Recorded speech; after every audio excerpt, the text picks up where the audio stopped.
And what's up, y'all? Another episode of Nights at the Round Table. It's your boy Manuel, Angela Johnson, Elise Murphy. Hey, we didn't do Bobies this time. Bobies. Happy, joy. Tonight, we are breaking vino, Queen. Breaking vino. 19 crimes again. We did 19 crimes a couple episodes ago. This one is The Banished. Dark Red, 2017. Now, this is a cool one because it's the one that has the app where you can download it and you put it over their face, and then this guy tells you a story of like why he was arrested. What was his crime? 19 crimes. Yeah, super dope. We're kind of fans of the 19 crimes movement. You're welcome. Yeah, it's like a great price point. Like, we're just at Trader Joe's yesterday. It's like $11. Yeah. They have that at Trader Joe's? Yeah. Oh, I don't know what that says about us. That we're all about the 19 crimes. It's really good, though. It's a good tasting wine. And it's from Southeastern Australia. Aussie, oi. Welcome. Aussie, oi. First of all. Babe, that's not how it goes. Aussie. Let us do it. Go. Aussie. Oi. Aussie. Oi. Aussie. Oi. Aussie. Oi. That's how you do it. That sounded Where do they do that at? Literally At anytime home. we have a chance to. If you're in a crowd and you do that in Australia, you will get a response. I didn't do that in any of my You shows. honestly, girl, next time I'll come with you. I I'm should coming have with you done next that. time. I didn't do that in any of my shows. Yeah, I'm coming next time too. Oi. No. Come whatever. on, Manuel. I is. like the remix. Hey, She is. Today we're going part 3 of our 3-part series, Love, how to find it, how to keep it, what do you do when you lose it? Today we talking about what you do when you lose love. Besides get pissed and cuss people out, throw stuff, we're going to try to talk about some healthy ways to get through a bad breakup, a bad divorce, a bad friendship breakup. I mean, just period. Yeah, love. Just exiting love and how hard it is to do that. And each person here, we have our own stories, different ages, different things that we've gone through, different variations of it all. But I can start it off because mine was pretty not even that important. I was in college and it was so whack.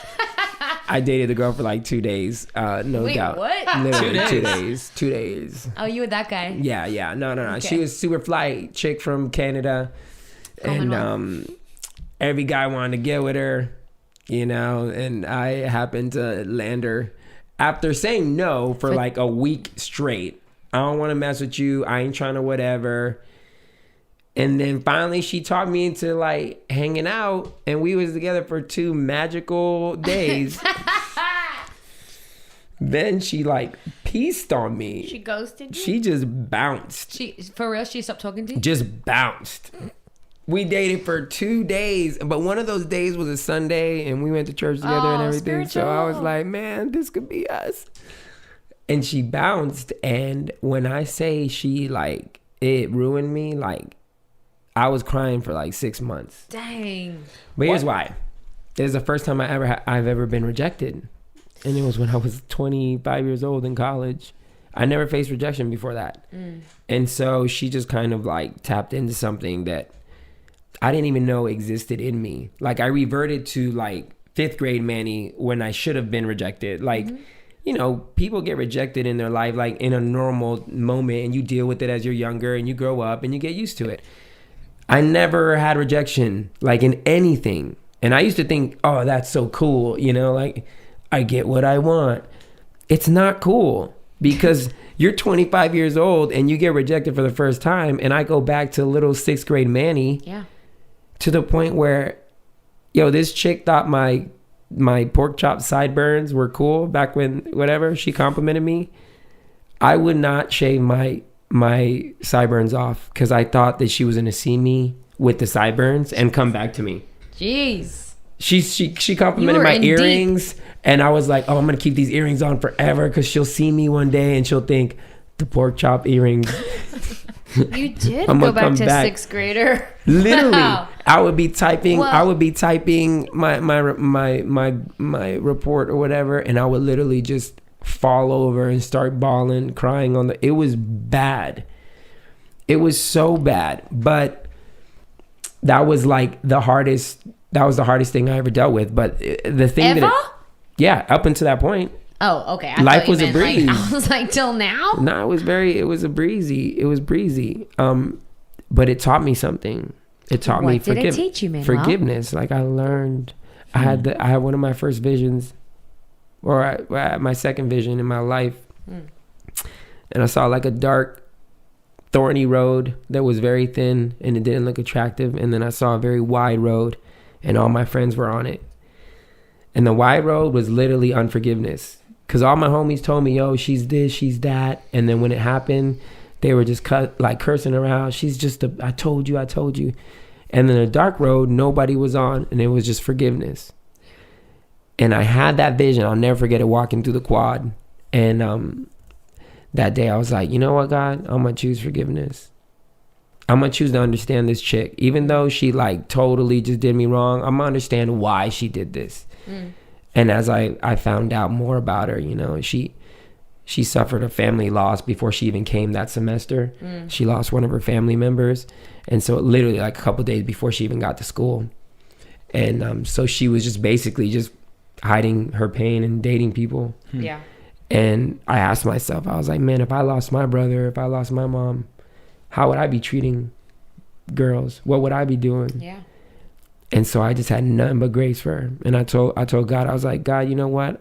I'm just going to pray for her, that her heart heals and all this stuff. And everybody told me I was stupid. They just wanted me to be angry. And I just refused. I'm going to forgive her. Because one day I want to be able to look her in her face and say, hey, I just prayed for you. I loved you. That's it. And sure enough, a year later, the next year, she came up to me and she was like, yo, I'm so sorry for what I did. And I was able to look her in her face and say, you know what? Like, it was all good. I just prayed for you. Like, it was all good. And she saw it in my face that I was 100% being honest. And we've been cool. Like, we hugged it out. And I got through it. And I was like, wow. And from that day on, like, I've never had a problem with unforgiveness. But, like, had you shaved your sideburns off or had you kept them? No, they were gone at that point. There it is. I'm Okay, like, cool. That's when you know it's that was healed. when you were praying? Yeah, that's when you know I'm it's like, healed. The Lord was like, cut thy sideburns. Shaven face equals healed. I moved on, and now it's good. It's good. Like, no regrets. But, yeah, that was my breakup. Love can be intense and it can be quick. Oh yeah. 2 days. My story's kind of similar Oh, you guys. to yours in a sense. It was longer than 2 days. But, ouch. This guy, I didn't love him. But when he rejected me. Yeah. And listen, I had dated guys before and they don't call you back or whatever. This was different. It was the way it happened, and it was like overnight, just done. It stirred up something inside of me that I hadn't experienced, and it was that I felt disposable. Jeez. And I had never felt disposable to someone before. And that is what made me go into depression for a few months after that. And I remember after we stopped dating, my family, like my mom and my sister, they saw how depressed I was. And so they thought that I must have like been like sleeping with him and I got this like connection to him. And that's why whatever. I was like, no, I didn't even sleep with him. We dated for like a month, but it was how disposable I was to a person. That is what hurt me the most. It took me a while to get to that point to realize, oh, this is why I'm so sad, is because I feel disposable. It was just like I was just broken and crying and like what was it? And it was that feeling. It was not even about him. Just like your feeling was not about that girl. It could have been place any girl in that position. it was this new feeling of rejection, and mine was this new feeling of disposable. And you learned forgiveness in yours. What I learned was compassion. And I was able to recognize hurt and heartbreak when I couldn't before, because I had never experienced it before. And I remember it was like maybe a week or so after that breakup, I was on the road. I was doing shows, and I was in San Francisco. And I was walking around with my mom and my sister, and I was just kind of depressed and just quiet, you know, and we walk into the store, and this girl's helping me in the store. And just like misery loves company, like hurt and depression, my depression, my angst, recognized it in her. And she was just quiet. She wasn't mean. She wasn't sad and crying. She was just like quiet. And like I felt something in her. And I remember I said something to her, and I don't remember exactly the words that I said, but I think I asked her if she was okay. Wow. And she just started crying. And I remember I just gave this girl a hug and was just like telling her all the encouraging things, like, you're going to be okay. You're going to get through it, and whatever it is, whatever.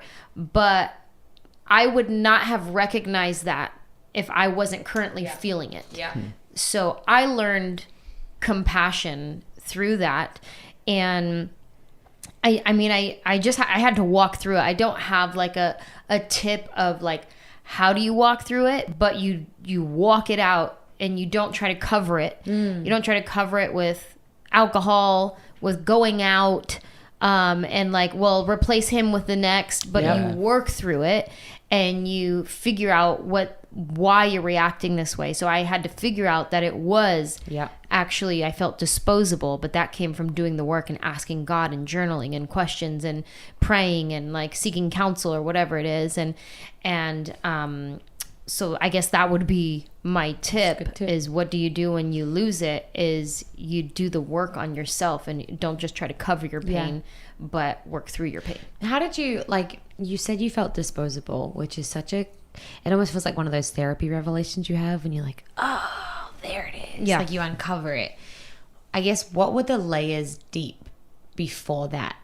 Like, what did it look like? What did he do? What did it practically look like that made you feel disposable? And then what layers did you have to go through? Whether you thought it was rejection at first, whether you thought it was how you looked or how you acted until you got to disposable. Do you know what I mean? The way it looked, the actual rejection and disposable was we would talk every single day, like multiple times a day. And I had done a really insecure thing. The day before, I did something really insecure, and I was like acting out on my insecurity. And he just cut me off. Never called me again. Never texted me again.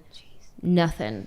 And I knew I had done something insecure, but to not even get like a phone call and I remember I tried to apologize, and just no response to my apology or anything. And so that was a lot that I had to work through as well. Like, oh, what did I do? I'm so stupid. Yeah, it was me. Like, I knew it was me, and I knew what I did was stupid, but I felt like it was stupid, but I would still get another chance to be like, my bad, that was dumb. And I didn't get that opportunity. So it was like, oh, what? And I remember like writing out this deep apology and like saying like, I recognize like that was really insecure and really stupid, and still getting no response. It was just like another strike. Like, oh God.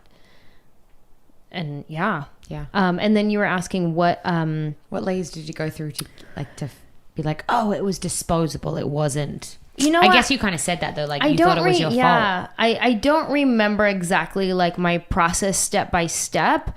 I just know that that's the outcome that I got to, and that rang true to me, and it felt like, oh yeah, like that therapy moment, like, yep, that's it. Like all the other excuses can feel hazy when you come upon that moment. It's like this knowing inside you that's it. Like, I know that's it. And so the others were kind of like, could it be this? Could it be that? I think for me, that's kind of like when you come upon those revelations in a sense, it's so clear. Yeah, it's the epiphany. I'd say for me, it's kind of twofold. I'm going to hit on one just a little bit more, but it was like my first heartbreak, like the first girl I ever loved, you know, and then second, the heartbreak came from my parents' marriage dissolving and splitting.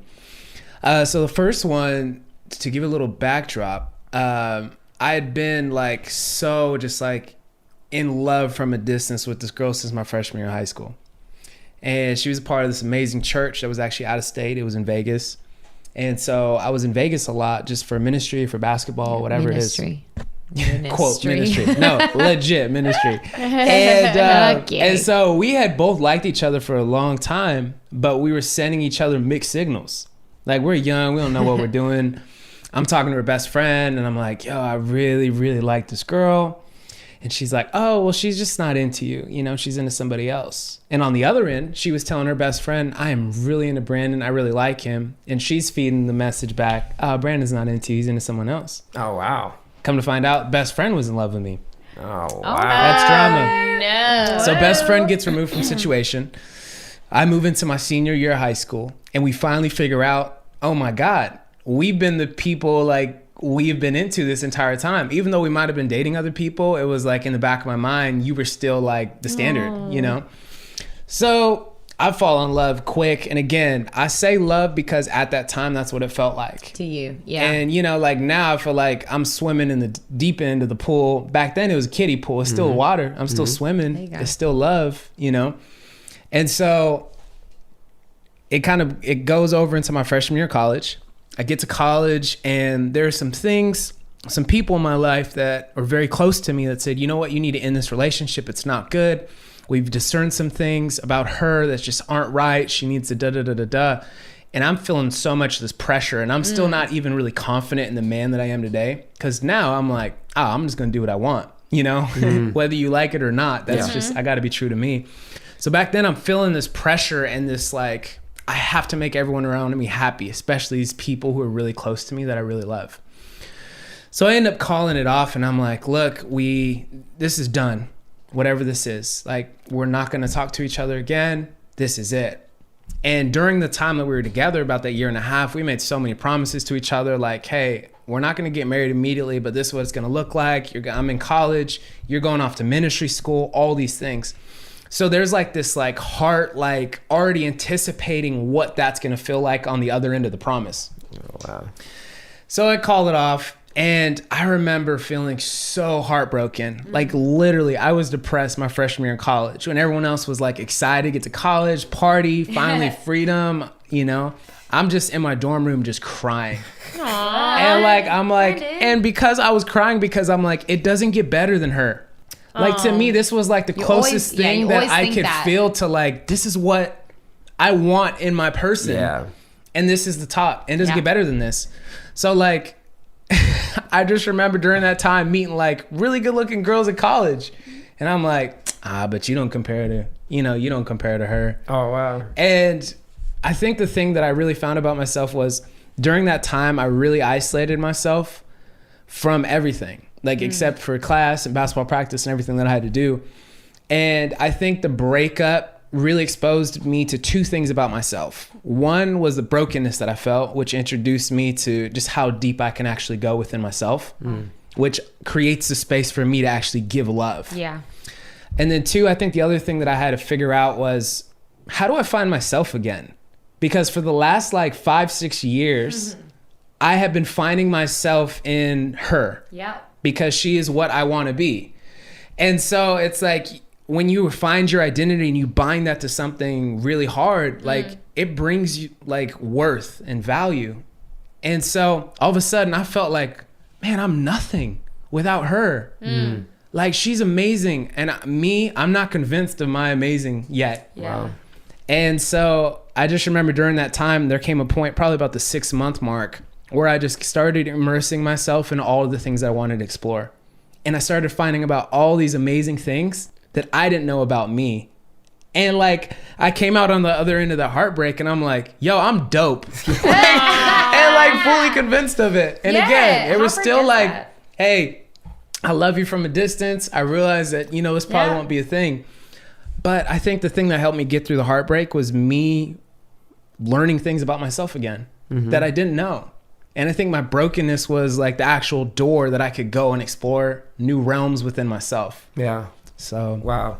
Dude, That's deep. I feel like that's the opportunity when it comes to heartbreak, is finding yourself. You can come out of it broken and looking for somebody else to heal it, or you can go inside. You can, if you have faith, you know, look up to God and also look inside, and you literally come out the other side like, oh, this is who I am. I am awesome. Like it's something that I feel like I thought I knew. You always think you know heartbreak. I love what you said about like when you're swimming in the kiddie pool, you're still swimming in love. I remember being 18 and knowing I was in love with a guy that we'd been like, we were like best friends, I guess. I think when you make it up in your head, like I think we were best friends, but dated. And I was He's all, what's your name? Yeah, he's like, I'm sorry, who are you?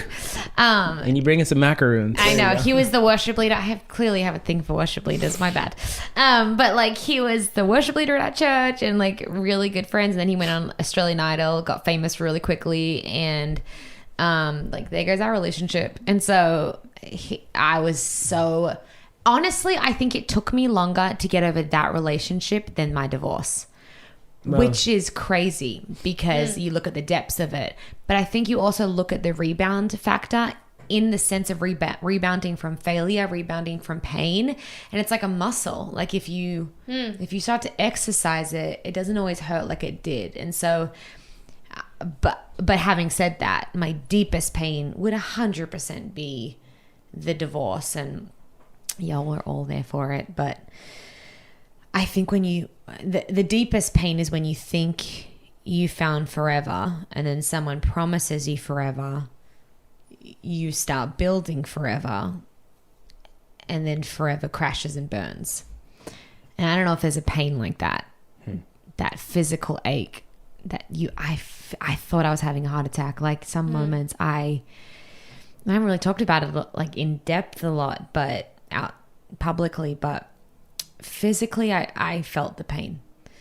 And I remember getting married, and I didn't know you guys when I got married, which is crazy to think, but got married and it was picture perfect. And I mean, it was picture perfect, but it skipped the process. And we went for the picture instead of what makes a moment to take a picture. And we wanted the most beautiful wedding. And even like, I don't look at the photos now, but like thinking back on some of the wedding photos, they were so like boss-like, and like, you know, that show Empire, and like just like Cookie Lion, and like, which is not, you know, she doesn't have a great relationship on the show, which should have showed me. But I think we got married and I thought marriage would fix things. And so I think that's the first thing is marriage doesn't fix things, it illuminates things. Intimacy does not fix things, it reveals things. And it revealed things really quickly for us. And it was heartbreaking. And I remember the day that a physical photo of our wedding day shattered. He had, you know, thrown it to the ground. I'm not gonna lie, it fell off the wall randomly. You know, no, he threw it, and it shattered, and it was significant because I remember thinking like, oh, this is the end. This is the beginning of the end of our perfectly framed life. And hashtag couple goals and what everybody thought it was. And we separated once in the marriage. It wasn't long, it was 11 months or something, but we separated once and people didn't know, and I was still preaching and traveling and whatever. And then I stopped preaching and traveling and doing that because I just couldn't do a public thing while my private life was falling apart. And then we got married in January. In the December, it finally ended. And the cracks were showing before. I remember at Thanksgiving that year, I called Angela the night before Thanksgiving, and we hadn't told anyone that it was crappy. It was terrible, worse than crappy. But called Angela and I was like, hey, by the way, think we might get a divorce, but can't wait for it. Hey, should I bring salad or rolls? Or like mac and cheese? Rolls. Okay. Also, I'm probably getting divorced. Yeah. But I'll see you tomorrow. Yeah, let's be grateful. Hashtag grateful. She was like, wait, I'm sorry, what? Literally, it was very similar to that. Because I think heartbreak does that. It's such a turmoil. It's such a pain. You become detached from yourself as a mode of survival. And it ended, my dad was in town the week it ended. I think I've shared that story before, but for me, my ex-husband, I would say I filed for divorce, and I really struggled with the filing aspect, because to me it was like, I know what the Bible says. Like, I'm a pastor. This is the end of my ministry. You know what I mean? Like, I'm getting divorced 10 months in. Like, who does that? But it was hey, let's label something that he had left a long time ago. And emotionally, a lot of other areas had left and didn't want it. And so that pain wasn't real for a little while. And it was the holidays, it was Christmas, it was all the things, New Year's, oh my God, New Year's Eve. But I remember the following weeks, I went back to Australia for 4 months to heal. And for me, it was, okay, how do I do this? Because I listened to podcasts, I read books, but it was like, okay, I'm here. However we get here to this point of heartbreak, what the hell do I do now? How do I get my life back?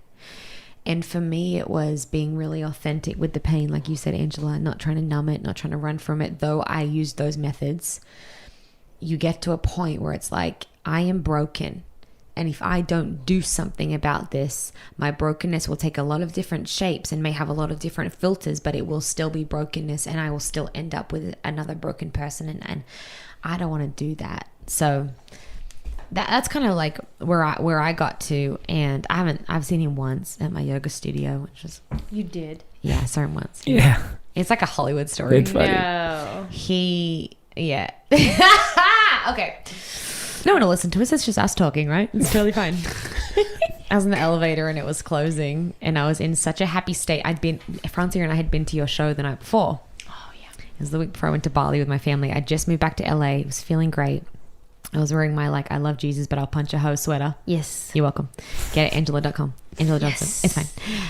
And the doors were closing, and I hear someone running for the elevator, and they're like, open it, keep it open. And I was like, oh, I'll be a nice human. So I press open. No. Homeboy is standing right in front of me at the elevator. Oh my God. What did you say? What did you do? I grabbed my yoga mat. I said, namaste. No, I didn't. I was like, hi. And then I just froze. And Oh man. it was kind of like a conversation in monologue form on his side, and lots of different things were said on his side. I froze. Everyone remembers the first time they saw their ex after it.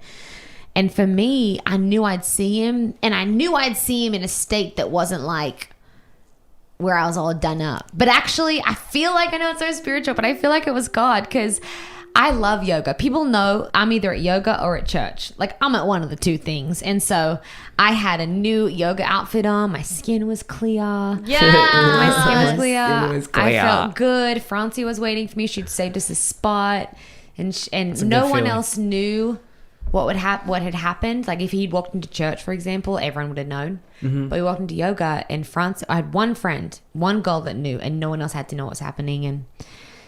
And I owned it. Did he So- go into the class with you? Oh yeah. He took the same class as you. Yeah, he took the same class. Oh no. I mean, it's how probably you petty. do. It's probably petty to say he didn't last the whole class. That'd be petty for me to say. Yeah. No. You know what's funny? He's like, it's too hot in here. Again, I need to in get so out. many ways. you know what's interesting is each person telling their story. I feel there was this thing my boy Dave told me when I was going through it. I felt so stupid because of the way I was acting. I'm like, I feel this is dumb. 2 days and I'm crying for 6 months. And I remember my boy Dave rebuking me and telling me, hey man, don't ever make yourself feel stupid for crying or for reacting the way you do. Don't ever make yourself feel stupid for feeling genuinely about someone that may have played you out, that may have duped you, that may have tricked you. Because you're doing yourself a disservice. You're calling your genuine effort at love, your genuine shot at love, you're making it seem like it was stupid or embarrassing or silly that you would even feel that way about someone.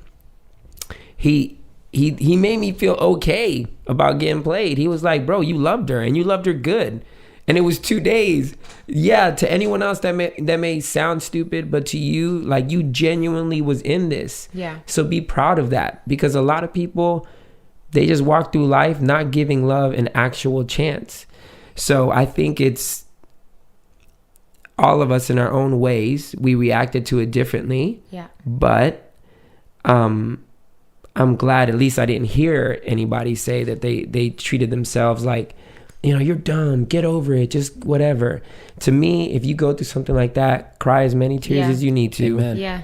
Laugh if you need to, you know, let your friends make fun of you, you make fun of yourself, you know, like, just kind of love the idea of it. But more importantly, don't change the genuineness. Yeah. Don't change the depth of your love or your desire to love, because then you just end up cheating yourself and whoever that person coming along next is. There's something so beautiful, I think, about tears. I was just I'm a huge crier. Like, if I'm happy, if I'm really sad, if I see something that's just beautiful, like if I hear a song for the first time and I'm just so captivated by it, I'll shed tears. Yeah. And I just remember one of my mentors, he told me, like, years ago, I was going through when I was kind of dealing with my parents' divorce and just feeling like my whole, like, concept of family, my foundation in which I've, like, built my life on in a way is completely crushed. And I just remember crying, and I'm just like, man, I'm trying to pray and all I can do is cry. And I remember he just, like, put his hand on my back and he smiled. He's like, man, those tears are more powerful prayers than you could ever say with your mouth. There you go. Wow. And he was like, and the beautiful thing about tears, Brandon, is always helps you see straight. And, like, so for me, it's like, Wow. tears in my eyes have always been, okay, what I'm feeling is very real. Wow. And there's something in that realness where you could actually see what things are for what they are. So for me, when I get to the point of crying, I realize, all right, let me just take this moment. Let me just have this. And I'm not ashamed. I'm like I feel very confident in my masculinity. Yeah. And I've always felt like real men have real feelings and they can cry. So go for it. Manny cries all the time. Yeah, that's why we're bros. Yeah. He used to cry more. I remember when we first got married, and he would do, like, his worship time or whatever, and he would be, like, bawling, snot crying, like, pacing the house. Now I can't do it because the house Now the house is so big, so he could just go off into, like, I do it outside. the left wing of the house. The left wing. But when we lived in our Olivia little Pope. condo in North Hollywood, there wasn't no place to go, so I would just see him, like, pacing the house, like, bawling, crying. And then I'd be like, what's wrong? He'd be like, nah, babe, God just told me, or whatever. Like, he learned, like, in his prayer time. I think it's like, it's so interesting to me, the whole tears thing, because it's so true. What you just said is that realization that, like, what I'm feeling is real. I was freaking watching Marie Kondo the other day, tidying up. Yeah. And it was the episode about her husband. This lady's husband had passed away and she had to get his clothes out. And I was wailing, like, in my apartment by myself. I live by myself because I'm worthy of ANJELAH's love. If you don't know what that means, check out the podcast before on how to get love. But I was watching it and wailing, and an episode ended and I was like, what is wrong with me? And I honestly feel like it was God. And he talked to me, he's like, I'm just healing another layer. Because to me, when I realized it, it was deeper, and it healed something in me that I had to pack up my apartment 2 times. What else? He had left twice, and he'd left twice, and so I had to pack up our apartment the first time, and I never grieved properly. And so I think as we process pain, you have to go through levels of grief. There's no such thing as grieving for 12 hours unless you've known someone an hour. Like, to the degree you knew someone and to the degree you felt pain, you got to heal. And so for me and for you and for actually all of us, we have to learn to let our emotions come to the surface so we can actually feel them and then decide what to do with them. If we keep suppressing them, you don't get to skip the process. Right. You're going to go through it. And so you can either numb it or feel it, but either way, you're going to have to deal with it. And so I think it's a beautiful thing. It Like is. what you can find on the other side of it. Like we kind of mentioned on his parents getting divorced, which I'm sure you'll get to say more about that. But like, I've never been divorced. The closest thing I got to a divorce was when my group ended. Yeah. which felt just like a divorce because we were together for like 12, 13 years. And the Your way lives it were ended together. was it was so sad, you know, like we didn't tell the truth at all. Like the label just put out some crap. It was so irreconcilable differences or something. Nah, it was dumb. I mean, Pablo left for the worst reasons, and then you know, when B left, it was, you know, it was, I mean, you could say amicable, but it wasn't that at all. It was bad. Yeah. And it was one of those situations where I was like so angry, because it's not that you're perfect in any relationship. Both, you know, everybody has a part to play in it, but I can track back to the beginning of how hard I tried to at least get better, to change, to be a good leader, to be a good whatever. And then to try so hard to please someone and for you to come up short was very difficult, because most of the time I can at least work hard enough to accomplish whatever goal that I was trying to set. But when you're dealing with someone else, there's a realization that you cannot change another person. You can't make them love you. You can't will them to love you. You can't love them enough so that they'll love you back. That's it. The only thing that you can do is your best. And sometimes when your best isn't enough, things come crashing down and you find yourself like, wow, what just happened? Yeah. In our case, it got nasty, and there at the initial time, I wanted to be angry and I wanted to just like strike back. I just wanted to fight back. Yeah. But I remember the lesson I learned with the chick that I went with for 2 days. And I was like, you know what? Forgiveness will always be the route I'm going to take. Not because I want to be super spiritual or whatever, but because I genuinely feel that why in the hell would I put myself through anger, bitterness, malice, when I know at the end of that, I'm going to have to tear down all of those walls that I built up. If I build up malice, anger, bitterness, knowing as a child of God, I'm going to have to go back and tear those things down.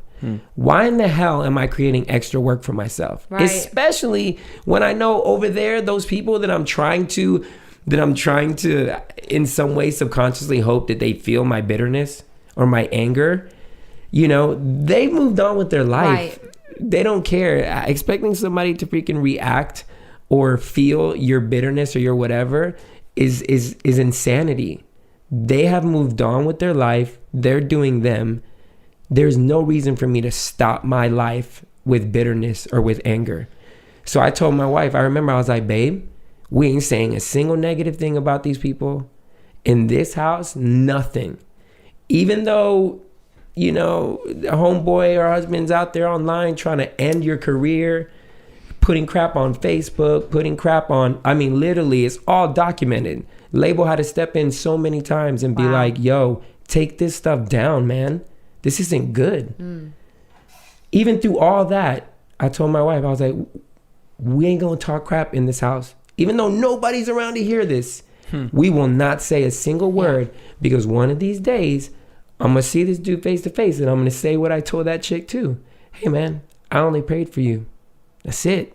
You know I did other things. That's a really good point, because my I feel like crazy. sometimes there are certain points I felt like this that I had to almost not pastor, but maybe help other people process my divorce. And there was the aspect of me having to help me. Yeah, me having to process it, and then having friends, my parents, my family, who were very much in the pain of it. Julian, like my pastor and like big brother, said to me, he said, Elise, you were on the operating table. It's like you were on the operating table and you were on life support, but other people had gotten shot in the process. So it's like you have to deal with other people's wounds, even though you're on life support. And I think it's such a good point, because there's probably people listening who someone so close to them has had their heart absolutely broken and there's been absolute injustice, or someone has had their heart broken and they feel like they're walking other people through that. What was that like, Ange, for you, being on the loyal end, being the wife of that, to watch him walk through that? Because he can forgive, but how did you do that? Okay, she's fixing the headphones. I was so mad. I was hurt. I didn't understand his level of forgiveness. Yeah. And positivity and moving forward, because like we would both read the same nasty thing that was written about him. Yeah. And he would be like, nope, we're not going to say nothing. And then me over here, the comedian, I was like, nah, I got a few good ones. Yeah. I can do a whole set. I got a special in me. Let me at him right quick. I could do a couple hashtags. We could get a whole campaign going. But no.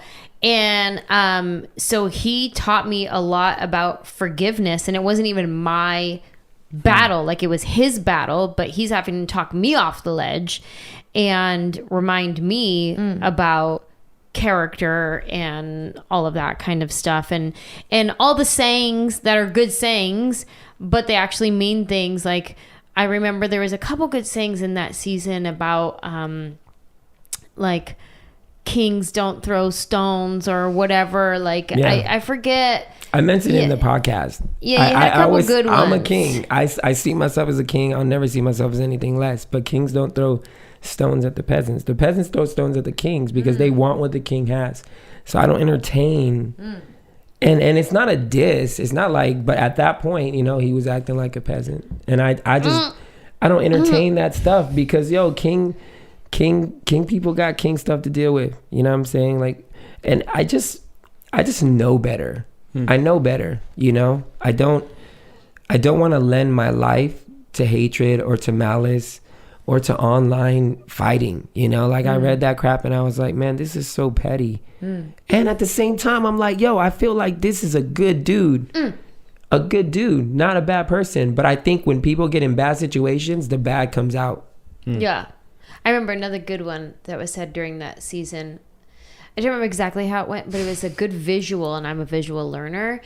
And it was something about like, if I spew poison at this person way over there, it's not going to reach them over there. It's just going to land in my own garden. It's going to land in my own yard. So the poison that comes out of my mouth, it's never going to reach them. It's just going to land right in my own yard. Wow. I have to clean it up. Putting poison in my own yard by saying that stuff. Jeez. Yeah, That's I was teaching her about the reality of this dude thinking that he can end my career, thinking that by getting online that he's really reaching me.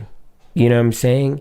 But if we believe what we believe in the concept of reaping and sowing, he's only sowing into his own garden because we can't sow into other people's gardens. Yeah, we can't. No matter what we say, things we do, we only sow into our own garden. So that's why the concept of reaping and sowing was so prominent. So that's why I kept telling her, I was like, babe, let him talk. Yeah. Because he's literally just planting seeds in his garden, the anger, the malice that he's going to reap one day. And he's going to have to deal with all these things. He's not going to be able to reach me. He never will. And so that was just something that I really understood. And I remember one time, oh man, it was crazy. What did I say? Because we were going through a financial thing, and I was like, don't get specific. Yeah, no, I was like, I don't care about money. You can have all the money. It doesn't matter. My business manager wasn't too cool on that, but it was a fight came down to money. And I was like, who cares, man? I don't need this money. Keep it all. It doesn't matter. And then my business manager was like, nope, that's not happening. And then my wife said something like, she just made a financial comment, and it was a braggadocious one on our part. Braggadocious. It was very much a braggadocious. It was true, but I looked at her, and she just said it to me. And I said, babe, I literally rebuked her. I was like, don't ever say something like that again. Because just because we have X amount of money and whatever, that don't make us anything. But that's the kind of stuff that God hears and then takes the money away from people like that. You know what I'm saying? Because just because you got a lot of money don't mean anything. So and we repented right then and there. I made her repent. I was like, don't ever talk like that again. Because this don't mean anything. Money don't mean nothing. That's what we're fighting about now. This is stupid. The only thing that matters at the end of the day is that when this is all said and done, I can lay my head down at night and be like, you know what? I held my tongue. I was angry. I was hurt. But I prayed for these people. I loved on them. And whether they ever believe it or whether they ever see it, it's all good. The Lord will defend me. And that's how it ended. And we've been growing ever since. You know what I'm saying? But how did you do that with... It was less of a fatherly rebuke. And He's more like, get behind me, Satan. Yeah, just to throw that out there. Get Did behind me, he actually Tatiana. call you Satan? Tatiana! Bust down, girl, bust down. B, your parents, like, that's the same kind of thing. You watch that. Yeah. And it's so crazy because a little bit what Andrew was just saying of like, even though the group didn't break up with her, it was like this feeling of like the anger and the like, oh man, I'm about to pop off on somebody. Like I felt that with my parents. Sure. And I think in some ways, I mean, early on, unfairly, I was much more angry with my mom. And again, our relationship has been completely restored. She's like my best friend. So I cool. love my mom. That's so cool. But before, I just remember being so angry at my parents. And it got to the point where that anger that I was holding inside of me, that I was like secretly kind of lashing at both of them. With my mom, I was a little bit more vocal up front and I said some hurtful things. And I just started realizing, oh my God, this anger is turning into bitterness in me. And this is killing me. This wasn't even my relationship. Like this wasn't my burden to bear. Now, again, granted, I'm in the family, I'm grafted in that tree. So it's going to affect me in my relationships, but it doesn't have to affect inside of here. And that's when that pathway to like trying to get whole with that again really started. And it was really tough seeing how both of them and myself and my sister included, like our whole family, it was like trying to move forward and we're all carrying this huge rock behind us. And it was like, it messed up all of our lives. Again, we're all doing good now. We're all shining. But it was like, it was so tough. Everyone was just looking at each other like kind of suspiciously, you know, because there was like, without saying it, like in a divorce, people are going to be like, well, I don't want you to choose sides. Well, Yes, they do. yes, they do. I did. And at the end of the day, like you secretly are choosing a side. Yes. And whether you're voicing that to the person you're the side on, Right. or not, you are. And it's so funny because like early on, I didn't know anything. And again, so that broke me. And I think in that brokenness also came understanding where I could start seeing things differently as they really are. And so I just remember, man, it was just like holidays sucked. Wow. Man, it was just like we couldn't get our rhythm. It didn't feel like a family. Like everything felt so empty. And I remember my senior year of college, I moved home so I could spend more time with my dad and help him in the process.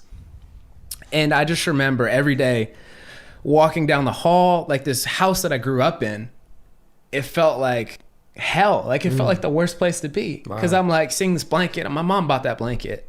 Oh man, I remember like crying with my mom on that couch, you know, or being in their room and laying on their bed and just spilling my heart out for my mom. And it was like, I really thought that I wasn't going to bounce back from it. And it wasn't even my marriage. Yeah. And I just remember thinking all these fears of like, man, am I doomed to like follow in the same path? Like, am I going to be married to the love of my life for 21 years and then all of a sudden it's just going to break up and like it just doesn't work? Am I going to have kids that I'm going to disappoint because I'm not the man that they thought I was going to be? You know? And it felt like it leveled me out. And I really felt like, wow, I can't see the light at the end of the tunnel. For the first time in my life, I wasn't hopeful. Wow. It's like all these things are so scaring me. And so I'm thinking like, how do I bounce back from something I don't have any hope for bouncing back from? Yeah. And that was like where family and friends really started surrounding me. Yeah. And man, it was like, they reminded me of like, you're this guy. You're amazing. You got so much to offer. You got potential, man. You're compassionate. You're empathetic. You're kind. And it was just like, I needed to hear all these things because I couldn't see that in myself at that time. And, you know, like one of those guys for me was William, who actually introduced, like, William is the reason that I know you guys, which is so crazy. Yeah, the silver lining. I met you at my surprise party. Yes, that was amazing. And William, I'll never forget it. During that awkward holidays, William, he calls me. He knows what my family's going through. He knows what I'm going through. He says, hey, can I come over for Thanksgiving?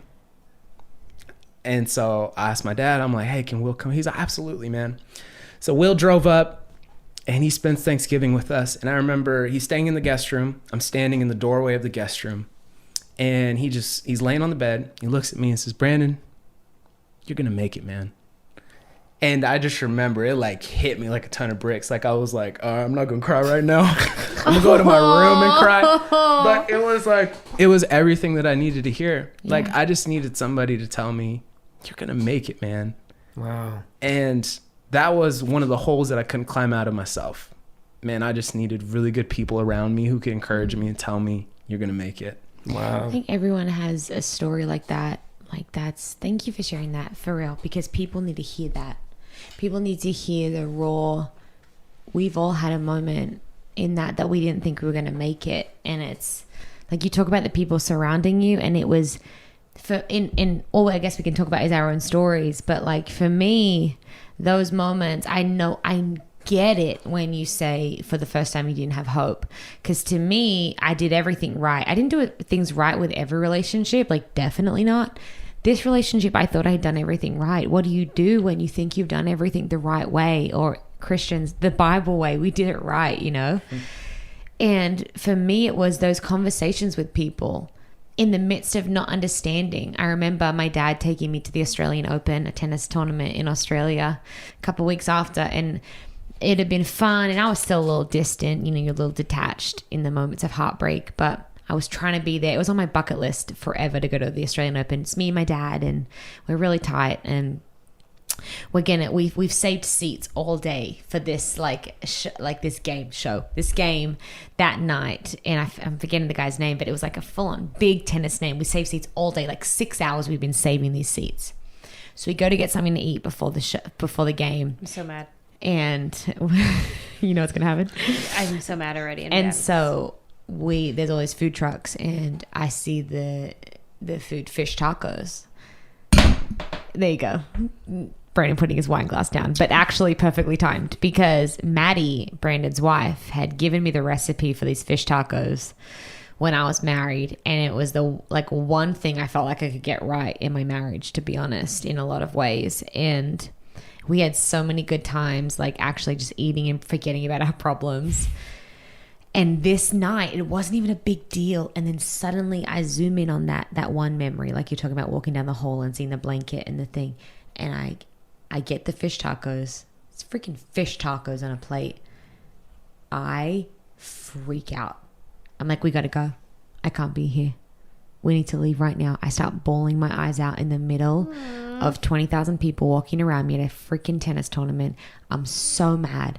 Why the hell couldn't you like my fish tacos?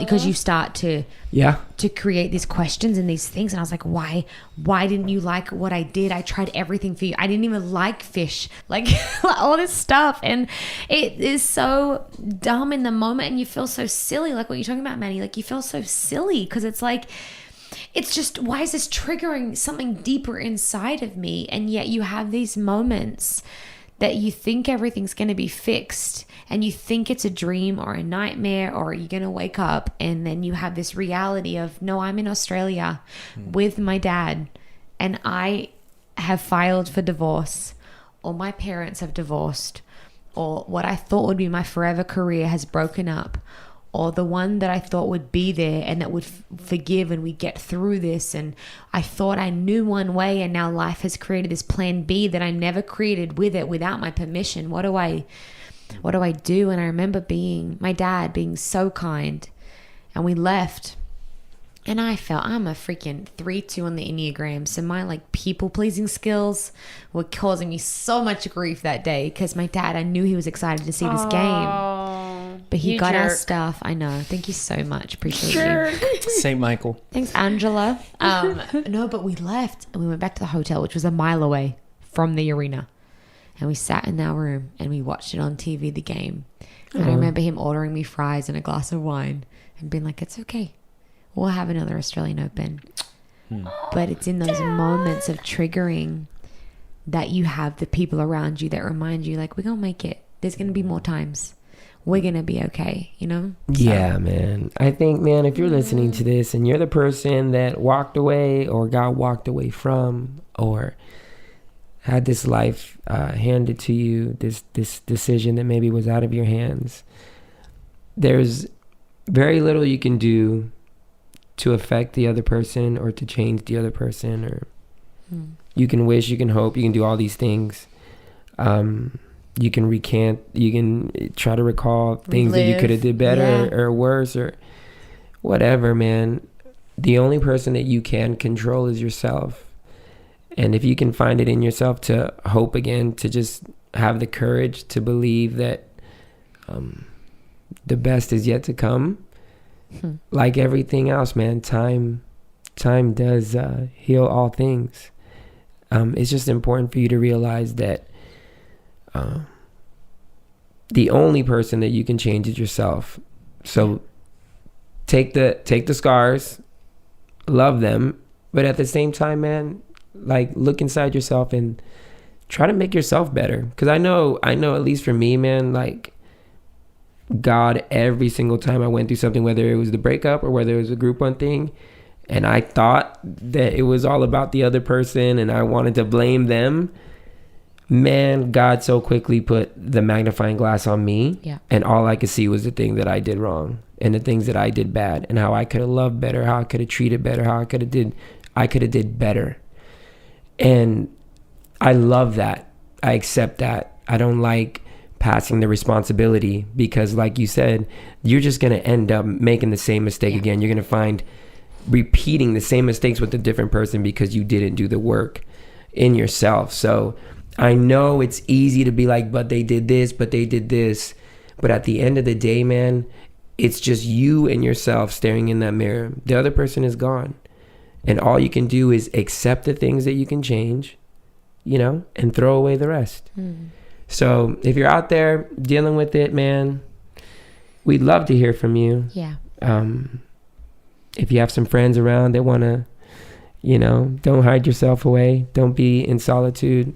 I have some friends around and maybe they'll have a good word to say that'll be exactly what you needed to hear. You know what I'm saying? Yep. But we love you guys. We hope that somehow, some way, something that we said, a story that we told, you found yourself in it. And even more important, that you'll find yourself coming out of it. Yeah?